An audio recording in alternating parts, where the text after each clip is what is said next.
Hello students, आप सभी का स्वागत है इस यूनिट 1 के सेकेंड लेक्चर में। तो चलिए आगे हम देखते हैं इसमें आगे क्या है। द्विचर एवं द्विआधारी संबंध, binary relation on a set. तो इसका डेफिनेशन है, यदि समुच्चय ए पर एक संबंध आर परिभाषित हो तब ए के किन्हीं दो अवयवों के बीच संबंध आर को द्विचर या द्विआधारी संबंध कहते हैं। इसके पहले हमने पढ़ा था, यदि एक सेट ए है और दूसरा सेट बी है और इन दोनों के बीच एक रिलेशन आर है ना। तो दो सेट थे, ए और बी दो अलग अलग सेट थे। अब यदि इस बी के जगह भी सेम सेट हो जाए ए सेट, दोनों ए हो जाए दोनों सेट, तब इनके बीच जो संबंध परिभाषित होगा उसको कहेंगे द्विआधारी या द्विचर संबंध। दोनों सेम सेट हो जाए ए। ठीक है, अब इसमें आते हैं संबंध के गुणधर्म। संबंध के गुणधर्म, तो इसके चार गुणधर्म हैं। पहले तो तीन देख लेते हैं क्या क्या है। पहला है स्वतुल्य, इंपॉर्टेंट है। स्वतुल्य अर्थात रिफ्लेक्सिव। स्वतुल्य कहने का मतलब यह है, आपके पास यदि एक सेट ए है और उस पर एक संबंध आर इस प्रकार से परिभाषित है कि ए का जो प्रत्येक अवयव है, जितने भी अवयव हैं ए में, वह स्वयं से आर के द्वारा संबंधित हो, है ना। तो उस संबंध को हम लोग क्या बोलते हैं? स्वतुल्य संबंध कहते हैं। तो अर्थात आर को स्वतुल्य कहा जाएगा यदि x is related to itself x with R. R के द्वारा जो है वह स्वयं अवयव स्वयं के द्वारा संबंधित होने चाहिए और सभी अवयवों के लिए ऐसा होना चाहिए। तो एग्जाम्पल के लिए आप क्या देख सकते हैं? एग्जाम्पल के लिए आप ये देख सकते हैं, मान लो आपके पास एक सेट है जिसमें यह सेट ये जो है रेखाओं का समुच्चय है। एक रेखाओं का समुच्चय है, बहुत सारी रेखाएं, जितनी भी रेखाएं जितना लंबा खींच सकते हो सब रेखाओं का समुच्चय है। और इस पर एक आप रिलेशन डिफाइन कर रहे हैं, रिलेशन परिभाषित कर रहे हैं, समांतर है। समांतर है डिफाइन कर रहे हैं। मान लो एक रेखा एक्स है, वाई है, जेड है, डब्ल्यू है, टी है, ए है, बी है, सी है, बहुत सारी रेखाएं हैं और समांतर है आप डिफाइन कर रहे हैं। तो मान लेते हैं एक रेखा है एक्स, है ना, इसके अंदर का, तो एक रेखा एक्स है, ये एक्स हो गया। क्या यह स्वयं के समांतर है? हाँ जी, ये स्वयं के समांतर है, ये कहीं पे स्वयं को नहीं काटती है ना, अर्थात ये समपाती है। तो यह जो रिलेशन है, समांतर है, किस सेट पर? इस सेट ए पर। यह जो है स्वतुल्य संबंध है ना। इसी प्रकार से यदि हम देखें कि मान लो वास्तविक संख्याओं का समुच्चय आर है, वास्तविक संख्याओं का, वास्तविक संख्या है ना, और एक रिलेशन छोटा है इस पर परिभाषित है ना। तो अब इसका एक अवयव लेते हैं, मान लेते हैं एक वास्तविक संख्या x लिया। क्या यह स्वयं से छोटी हो सकती है कोई संख्या? मान लेते हैं 5 लेते हैं, क्या 5 स्वयं से छोटी है? नहीं। तो ये जो संबंध है छोटा है संबंध, यह जो है वास्तविक संख्या पर डिफाइंड है, वह स्वतुल्य नहीं है, क्योंकि रिलेशन यह गलत है, क्योंकि कोई भी संख्या जो है स्वयं से छोटी हो ही नहीं सकती। इसी तरीके से यदि बराबर है, देखिए अगर बराबर है, अगर हम इसमें डिफाइन कर रहे हैं बराबर है किसमें? सेट ऑफ रियल नंबर में, तो कोई भी संख्या स्वयं के बराबर होती है ना, कोई भी संख्या स्वयं के बराबर होती है। तो बराबर है कह रहे हैं कोई रिलेशन उस वास्तविक संख्या के समुच्चय में, तो वह जो है स्वतुल्य संबंध है। तो आई होप आप लोगों को स्वतुल्य संबंध समझ आ गया होगा। अब आगे देखते हैं सममित संबंध। सममित संबंध किसे कहेंगे? सिमेट्रिक। आप मान लेते हैं एक समुच्चय ए लेते हैं और उसमें एक संबंध आर डिफाइन करते हैं, है ना। एक समुच्चय क्या डिफाइन करते हैं? संबंध आर डिफाइन करते हैं, और तब यह संबंध आर इस सेट ए में सममित कहलाता है यदि एक्स जो है वाई से रिलेटेड हो और वाई भी उसके बाद वाई जो है एक्स से रिलेटेड हो, तब यह संबंध जो है सममित संबंध होगा। ठीक है, जैसे फॉर एग्जाम्पल के लिए हम यदि देखें, एग्जाम्पल के लिए हम यदि देखें तो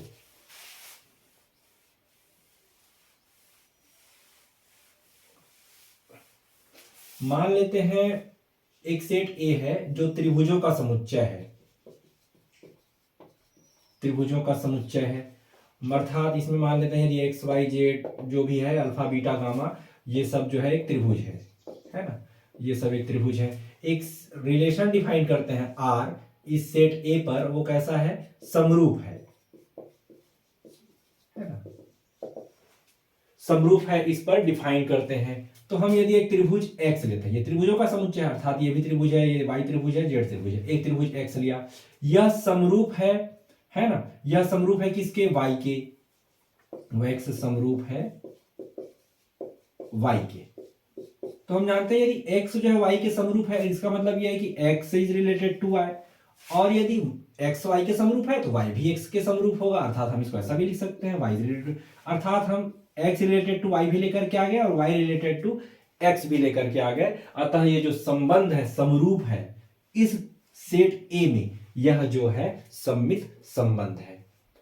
यहीं पे अगर दूसरा एग्जांपल देखा जाए, मान लेते हैं वास्तविक संख्याओं का समुच्चय r है, और अगर एक छोटा है संबंध डिफाइन करते हैं किस पर, इस वास्तविक संख्याओं के समुच्चय में। अब आप एक अवयव लेते हैं, रियल नंबर मान लेते हैं 10 लिया, 10 छोटा है 15 से, चलो ठीक है, अर्थात 10 इज रिलेटेड टू 15, ये ठीक है, ये सही है। लेकिन क्या 15 छोटा है 10 से, नहीं, ये गलत है, अर्थात 15 इज नॉट रिलेटेड टू 10, है ना, अर्थात यह जो छोटा है संबंध है इस सेट R पर, यह सममित नहीं है। आई होप आप लोगों को सममित संबंध समझ आ गया होगा। संक्रमक संबंध, अब इस पर आ जाते हैं। संक्रमक संबंध क्या है, ट्रांजिटिव रिलेशन।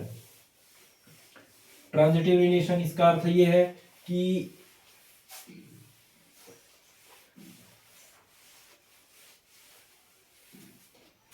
एक समुच्चय A में एक संबंध R परिभाषित है, और कैसा है, x is related to y है आपके पास, x is related to y और y is related to z, और यदि आप x is related to z लेकर के आ जाएं, तब आप कहेंगे कि यह जो संबंध R है वह जो है इस सेट A पर जो है संक्रामक संबंध है। फॉर एग्जाम्पल के लिए, यदि R जो है वास्तविक संख्याओं का समुच्चय है और यह रिलेशन छोटा है, इस पर डिफाइंड है, परिभाषित है, तो आप जानते हैं यदि हम वास्तविक संख्या लेते हैं, 3 वास्तविक संख्या 1, 3 और 5 ले लिया, चलिए x y z ले लिया, ये x है, y है और ये z है ना, तो हम जानते हैं 1 इज लेस देन 3 और साथ ही 3 इज लेस देन 5, अर्थात 1 इज रिलेटेड टू 3 और 3 इज रिलेटेड टू 5, है ना, ये r ये है। तो हम ये देखते हैं कि आगे जो है 1 इज लेस देन 5, अर्थात 1 इज रिलेटेड टू 5। तो अतः ये जो संबंध है छोटा है इस वास्तविक संख्याओं के समुच्चय में, यह क्या है, यह जो है संक्रमक संबंध है ना, क्लियर। इस तरीके से एक और एग्जांपल देख सकते हैं कि यदि ए जो है रेखाओं का समुच्चय है, बहुत सारी रेखाएं हैं, और ये रिलेशन आर जो है परिभाषित है समांतर है, और यदि मान लेते हैं रेखाओं में अल्फा, बीटा और गामा है, 3 अवयव हैं, है ना, 3 रेखाएं हैं, आप ले लेते हैं, तो मान लेते हैं एक रेखा समांतर है, बोल रहे हैं, तो alpha is related to beta और beta is related to gamma. तो हम ये कह रहे हैं कि अल्फा जो है बीटा के समांतर है, क्योंकि आर समांतर दर्शा रहा है ना, समांतर है दर्शा रहा है, तो alpha is related to beta, अर्थात अल्फा जो बीटा के समांतर है और बीटा जो है गामा के समांतर है। तो क्या अल्फा गामा के समांतर है, हाँ, एक रेखा दूसरे के समांतर, दूसरा तीसरे के समांतर, तो पहली जो है तीसरे के समांतर, अर्थात alpha is related to gamma. तो अतः जो है रेखाओं के समुच्चय में समांतर है का संबंध एक संक्रमक संबंध होता है। ठीक है, आई होप आप लोगों को समझ आ गया होगा। एक संबंध होता है प्रतिसममित संबंध, प्रतिसम्मितता एंटीसिमेट्रिक। चौथा नंबर होता है सममित संबंध।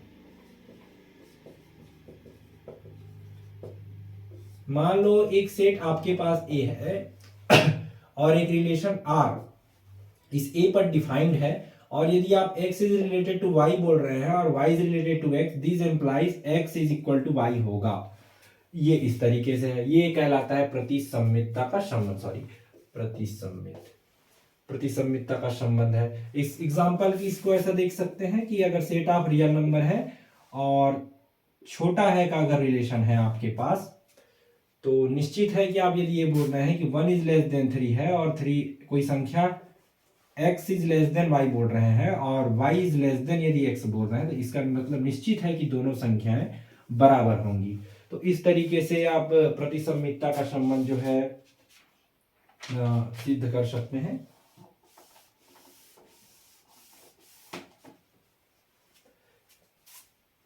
इसी तरीके से प्रतिसम्मितता और कहां दर्शा सकते हैं आप, यदि मान लो S जो है समुच्चयों का समुच्चय है, समुच्चयों का समुच्चय है, अर्थात कैपिटल A कैपिटल B ये सब समुच्चय है। तो इसमें यदि एक संबंध आप सबसेट है, इस सबसेट ऑफ उपसमुच्चय है, यह परिभाषित करते हैं, है ना, ये सबसेट का चिन्ह है, परिभाषित करते हैं, तो यह इस सेट में प्रतिसम्मित होगा। क्यों? क्योंकि यदि A सबसेट ऑफ B है और B सबसेट ऑफ A है, तो इसका मतलब यह है कि A और B दोनों सेट इक्वल होंगे। तो इस तरीके से किसी समुच्चयों के समुच्चय में उपसमुच्चय है संबंध प्रतिसम्मित होता है। तो इस तरीके से आप सिद्ध कर सकते हैं। तो चारों, आई थिंक चारों चीजें समझ आ गई होंगी। यहीं पे मैं एक छोटा सा एक और डेफिनेशन आप लोगों को देना चाहूंगा, तुल्यता संबंध।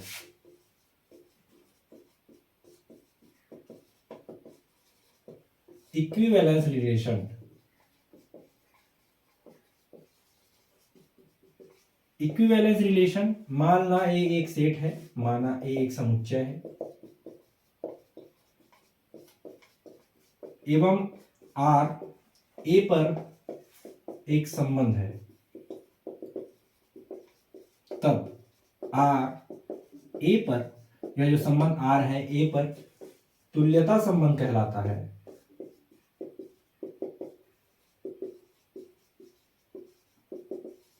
यदि 3 गुणधर्म रखता है, यदि R स्वतुल्य है,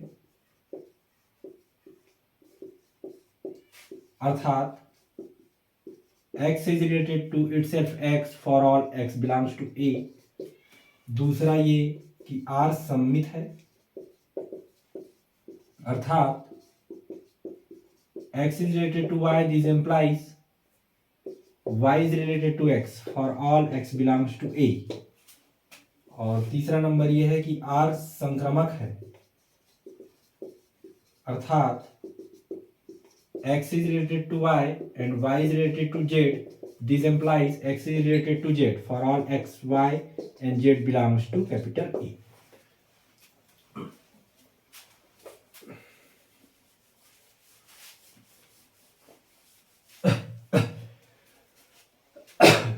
तो इसका मतलब ये है, मान लो एक समुच्चय A है और एक संबंध R जो है परिभाषित है A पर, तब R जो है इस A पर, सेट A पर तुल्यता संबंध कब कहलाएगा, इक्विवेलेंस रिलेशन कब कहलाएगा, जब R स्वतुल्य हो, सम्मित हो और संक्रामक हो, तो हम कह देंगे कि R जो है A पर तुल्यता संबंध है। क्लियर है यहां तक? चलिए, इसके लिए अब एक एग्जांपल देखें आप लोग। एग्जांपल्स, एक एग्जांपल इंपॉर्टेंट है, वो एग्जांपल और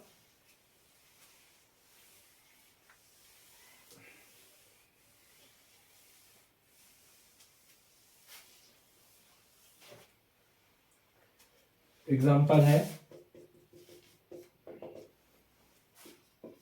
यदि I पूर्णांकों का समुच्चय हो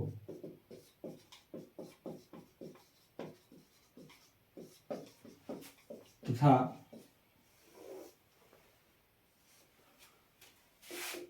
I पर एक संबंध R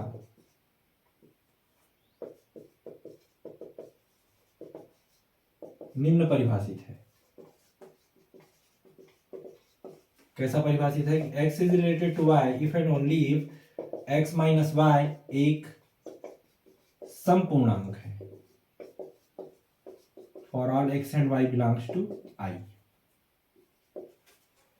तब R I पर तुल्यता संबंध है।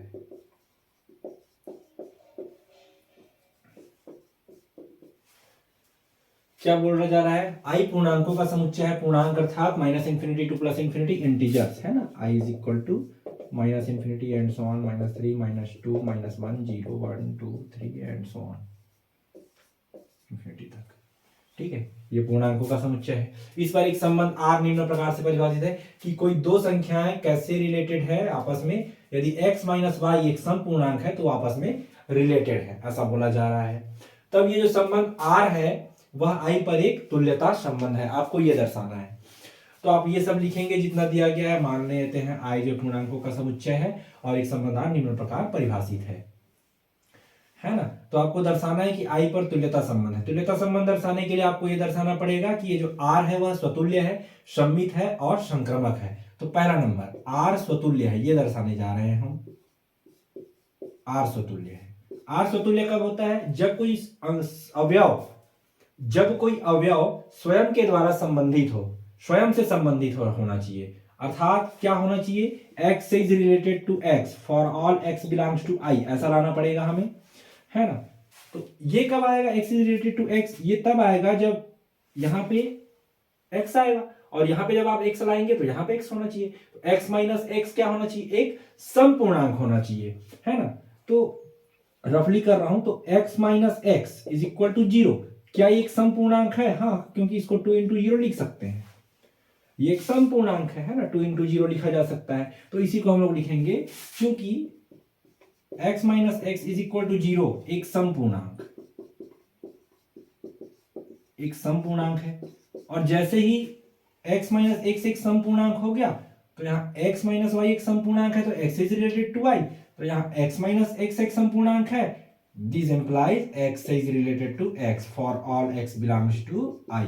अतः लिखेंगे, अतः R I पर स्वतुल्य है।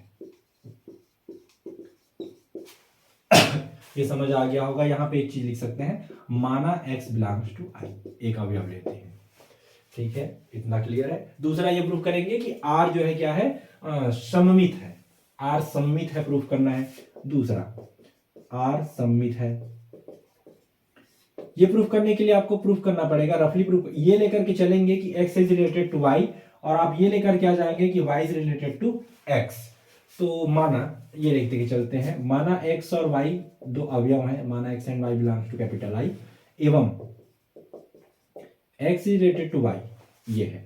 नाउ अब x is related to y अपने पास, इसका मतलब ये है कि x माइनस वाई एक समपूर्णांक है, x माइनस वाई एक समपूर्णांक है। मेरे को क्या लाना है? मेरे को ये लाना है, y माइनस एक्स लाना है, y minus x, y is related to x लाना है। तो हम ये करते हैं, नाउ अब हम y माइनस एक्स कैलकुलेट करके देखते हैं। तो हम इसको ऐसा लिख सकते हैं, क्योंकि ये इंटीजर है, दोनों इंटीजर लिया गया है तो माइनस कॉमन ले लेते हैं, x minus Y.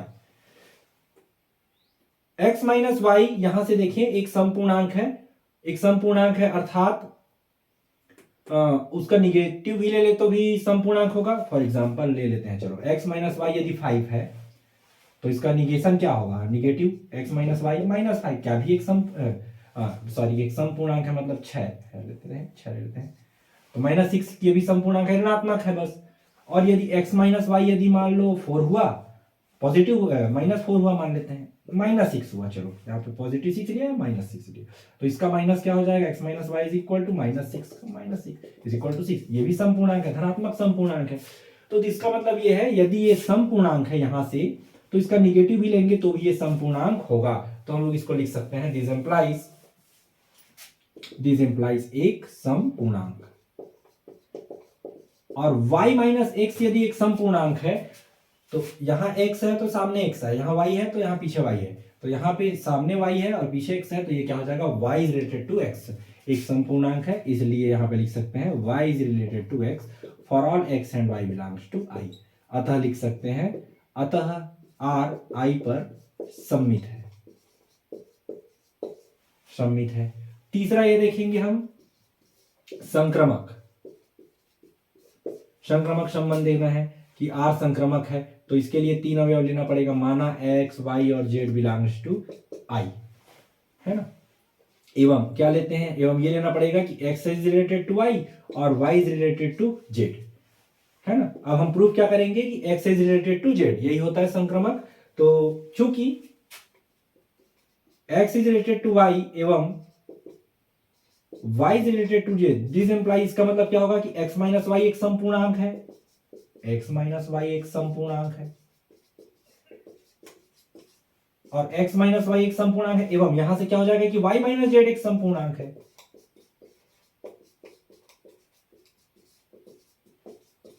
y minus Z एक संपूर्णांक है। अब हमको क्या लाना है कि x और z में रिलेशन लाना है, तो ये कब आएगा, हमको ये लाना है x is related to z। तो ये कब आएगा भाई, जब x माइनस जेड जो है संपूर्णांक हो जाए। तो आपको क्या करना पड़ेगा, आपको ये करना पड़ेगा x माइनस जेड कैलकुलेट करते हैं हम। तो x minus z is equal to, हम इसमें क्या कर लेते हैं, y को घटा देते हैं, y जोड़ देते हैं, तो देखते हैं क्या है। यहां से देखिए x माइनस वाई हो गया, y माइनस जेड हो गया। यहाँ पे देखो x माइनस वाई एक संपूर्णांक है और y प्लस जेड एक संपूर्णांक है। तो ये भी संपूर्णांक और ये भी संपूर्णांक, दोनों को जोड़ेंगे तो संपूर्णांक। फॉर एग्जांपल यदि x माइनस वाई 4 है, y माइनस जेड यदि 10 है, दोनों संपूर्णांक, दोनों को जोड़ेंगे 14, ये भी एक संपूर्णांक। तो दिस इंप्लाइज लिख सकते हैं हम लोग एक संपूर्णांक। ये संपूर्णांक है तो ये भी संपूर्णांक, इसलिए ये पूरा संपूर्णांक है। इसलिए आप लिख सकते हैं, इसलिए x R z for all x y and z belongs to I. अतः लिख सकते हैं, अतः आर आई पर संक्रामक है, संक्रामक संबंध है। और चूंकि आर आई पर स्वतुल्य है, हमने दर्शा दिया, स्वतुल्य है, सममित है एवं संक्रामक है, फलतः आर आई पर एक तुल्यता संबंध है।